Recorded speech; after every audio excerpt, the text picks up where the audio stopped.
जादुई दीपक का रहस्य। पिक्सी दुनिया में हर जगह खुशियाँ थीं। इस दुनिया में छोटे छोटे पिक्सी रहते थे जो अपने जादुई पंखों से उड़कर फूलों और पेड़ों की देखभाल करते थे।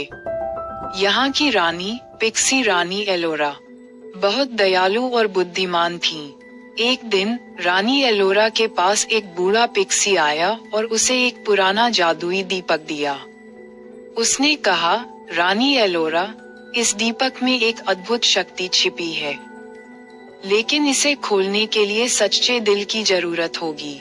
इस दीपक की शक्ति से हमारी दुनिया में हर मुश्किल हल हो सकती है। रानी ने दीपक को महल में रख दिया और अपने सभी पिक्सियों को बुलाया। उसने कहा, जो भी इस दीपक का रहस्य सुलझा सकेगा, उसे मेरी तरफ से एक खास इनाम मिलेगा। पिक्सी नन्ही रूबी, जो सबसे छोटी और सबसे जिज्ञासु पिक्सी थी, इस चुनौती को स्वीकार करने के लिए तैयार हो गई। रूबी को अपनी बुद्धि और सच्चाई पर भरोसा था। रूबी ने अपनी यात्रा शुरू की और जंगल के बीच उस दीपक को खोलने का तरीका खोजने लगी। रास्ते में उसे बोलता हुआ उल्लू मिला।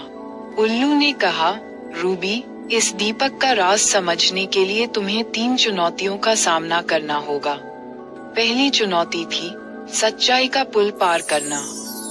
वहाँ एक जादुई पुल था, जो सिर्फ उन पर टिकता था जो कभी झूठ नहीं बोलते। रूबी ने अपना पूरा दिल साफ रखा और पुल आसानी से पार कर लिया। दूसरी चुनौती थी अंधेरे गुफा में प्रकाश ढूंढना। रूबी ने अपने जादुई पंखों से चमक बिखेरी और गुफा को रोशन कर दिया। वहाँ उसे एक सुराग मिला, सच्चाई का दीपक तुम्हारे दिल में है। आखिरी चुनौती थी दूसरों की मदद करना। उसे रास्ते में एक घायल चिड़िया मिली। रूबी ने बिना समय गंवाए अपनी जादुई शक्ति से चिड़िया को ठीक कर दिया।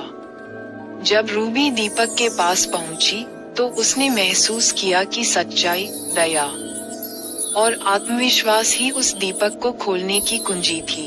उसने अपना हाथ दीपक पर रखा और अचानक दीपक से एक उजाला निकला। उस उजाले से पिक्सी दुनिया के हर कोने में खुशी फैल गई। रानी एलोरा ने रूबी को पिक्सी ऑफ ट्रूथ का खिताब दिया। अब पिक्सी दुनिया में सब यह मानते थे कि सच्चाई और दया से हर मुश्किल को हल किया जा सकता है। और इस तरह नन्ही रूबी ने अपनी समझदारी से पूरी पिक्सी दुनिया को एक नई सीख दी।